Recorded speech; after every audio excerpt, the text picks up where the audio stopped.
2.1 India Eurasia. So, this topic is in news because the foreign policy experts suggest to maintain a new integrated approach with Eurasia. Okay, now here Eurasia is the combination of Europe and Asia, and it is important to India because it is the largest continental area with 36.2% of the total earth area. Okay, so it has 93 countries of Europe, Middle East and Asia, and is also the home to over 5 billion people. So Eurasia also has most natural resource rich regions in the world with 31% of natural gas reserves, 17% of oil reserves, 23% of iron ore, 14% of gold and 7% of copper. So these are the most important natural resource rich regions. Okay, so for that reason this area is also very important for our India, maybe economically and also strategically. So we will learn about this. So now here actually why we are learning India Eurasia relations is previously India, Japan, Australia and US concentrated more in Indo-Pacific region. Okay, in Indo-Pacific region all these countries, that is Japan, Australia, US, concentrated more because there was a more increasing Chinese influence in this Indo-Pacific region. Okay, here it is. So what happened was, to counter this Chinese string of pearls theory that is acquiring slowly in this Indo-Pacific region, Japan, Australia and US with India formed an alliance group like Quad, you can say, and many other organizations to counter the Chinese influence in this Indo-Pacific region. So as a counter to this action, China is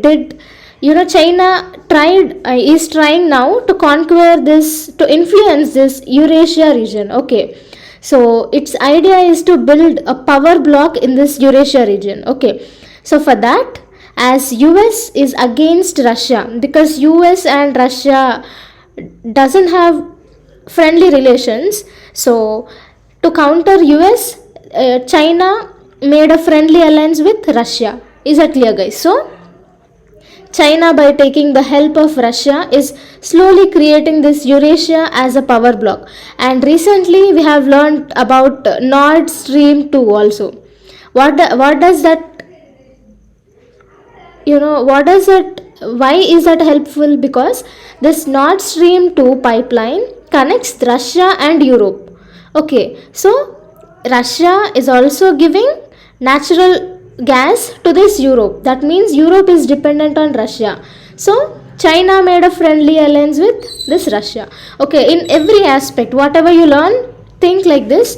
So you can relate everything and it will be also very important for your mains answer writing. Okay, so now in this, as China and Russia are trying to influence this Eurasia region, India Eurasia topic has come. So now what is leading to the growing significance of Eurasia in the present world order? Okay, so the first point is dramatic rise of China and its growing strategic assertiveness. Okay, so China wants to create a China-centric Asian order. Okay, where the maximum power in Eurasia rests with the China. So for that, China is working very hard to create a new economic order and security initiatives to counter US digital and other services. Okay, so here you can see here Belt and Road Initiative. So what does it do? Belt and Road Initiative actually stretches from East Asia to Europe. Okay, so this is one of the initiative that China has made to influence Eurasia. And the next is RCEP, Regional Comprehensive Economic Partnership, which is a free trade agreement among the Asia Pacific nations, and the other is Sino-European Union trade. So EU trade is where China is European Union's second biggest trading partner. Okay, so these three projects added China's powerful leverages in Eurasia. Okay, what are those three projects? Belt and Road Initiative, RCEP, and Sino-European Union trade. So these laid down the China's imprints in the Eurasia. So the next is changing geostrategic alliance. So with the growing enmity between the China and US, to counter US, China has tied up a friendly relation with Russia. Okay, so there is a growing cooperation between Belt and Road Initiative. China has become a member of Eurasian Economic Union, that is EEU, where the members of this organization, that is European Economic Union, will not have any trade barriers or have lower tariffs when compared to the other countries. But for non-European Economic Union members, they impose tariffs on imports.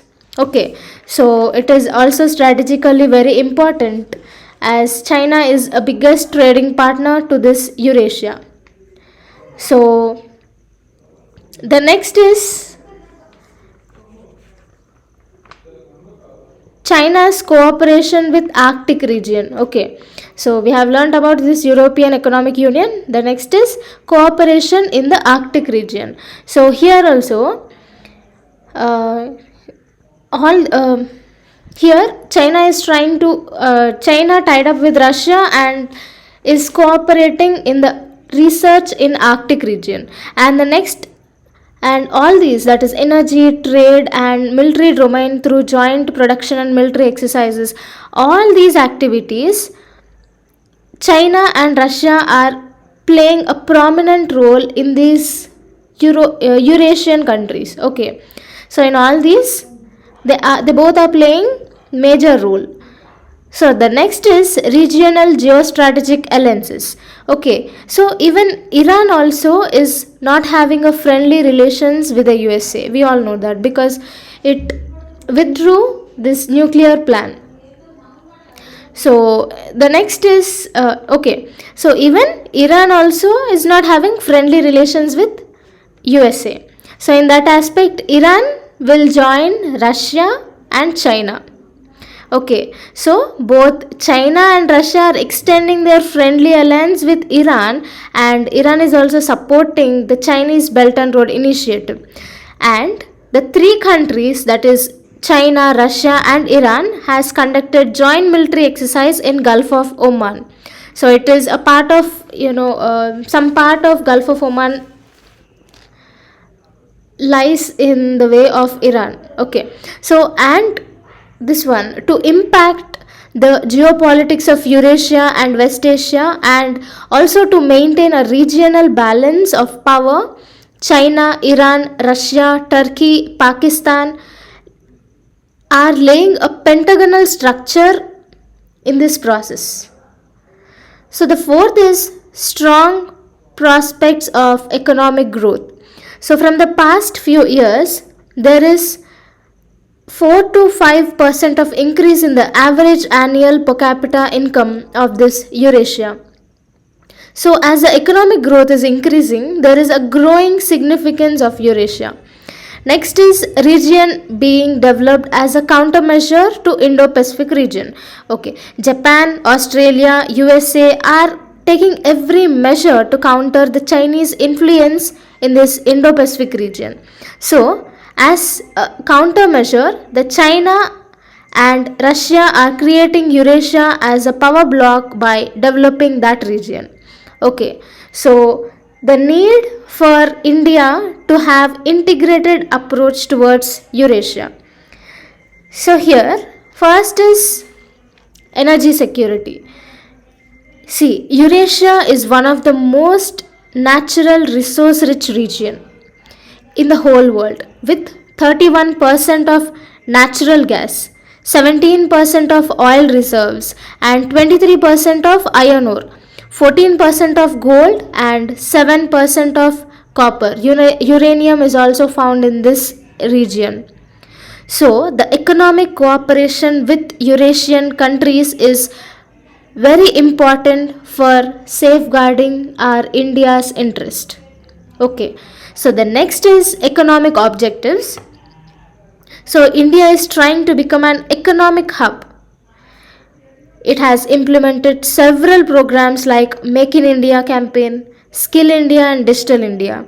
So, for India, Eurasia is very important as it connects various sub-regions of Asia and West Asian markets.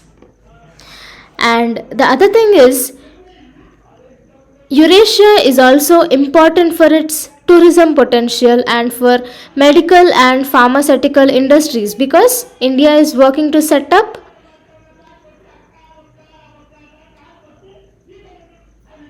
this e-network, okay, a Central Asian e-network.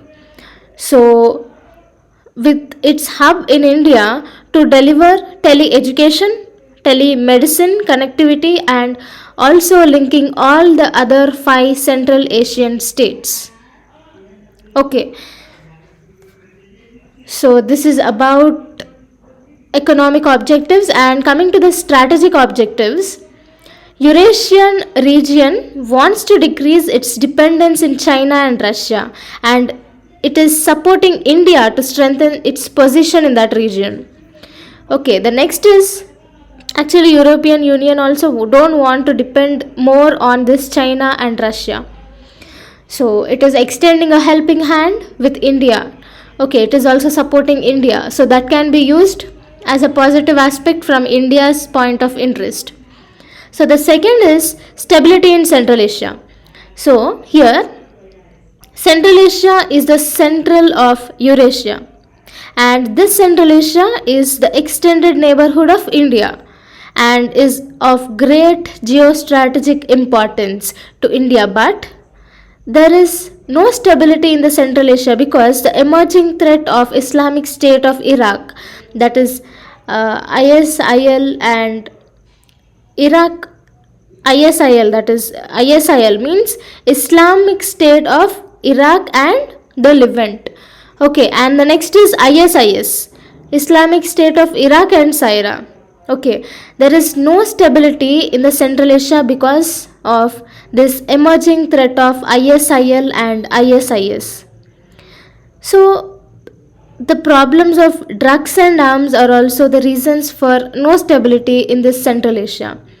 It is now it is now in the hands of India in achieving the stability. If it is interested, so it can extend its helping hand towards the Central Asia with US, Japan, and Australia, and all these. It can cooperate. Our India has a soft power, so it can use its soft power to maintain a stability in this Central Asia. So if it all lies in our India's interest.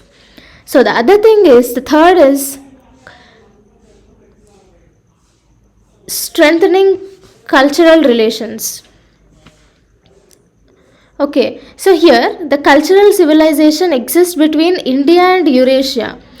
Like Sangha means a Buddhist community, and Shreni is a trading association in the Buddhist era. Okay, these Sangha and Shreni proves the cultural and trade relations from Buddhist era. So these are related to the strategic objectives of India towards Eurasia. So we'll study these challenges for expanding India's footprint in Eurasia. So geographical limitations. India lacks direct geographical access to Central Asia. Yes. And the China's dominance. Beijing's muscular approach to the long and disputed borders with the Bhutan and India. Its pursuit for a security presence in Tajikistan. The active search for a larger role in Afghanistan are the examples of China's assertiveness. And the Pakistan's reluctance. Pakistan has declined to join recently held Delhi Regional Security Dialogue on Afghanistan as part of developing a Eurasian strategy. So, the major initiatives by India are boosting connectivity to balance China's growing presence in the region. One is International North South Transport Corridor, that is to gain smooth access into Central Asia and beyond bypassing Pakistan. And next is India, Iran, as Uzbekistan discussed ways to joint use of the Chabar port for trade and enhancing regional connectivity. And the third is memorandum of interest was signed to open a maritime route between Chennai and Vladivostok, Russia's Far East. Okay, so these are about the strategies where India can boost to its connectivity to balance this China's growing presence in this region. The next is India European Union strategic partnership. So the common roadmap to guide joint action and further strengthen the India European strategic partnership over the next 5 years. So these are the major initiatives taken by India to also create a base in Eurasia. So ahead for India.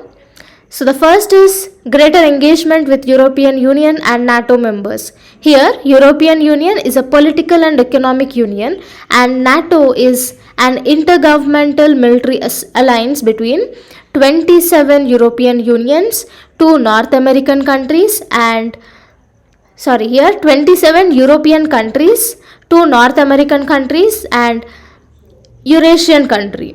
Okay, one Eurasian country. So our India Eurasian policy should involve European Union and NATO as a crucial step towards a sustained security dialogue with Europe.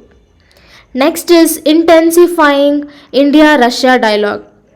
Here, even though China and Russia are maintaining a friendly relations and building Eurasia as a power bloc, even Russia sees China as a long-term rival.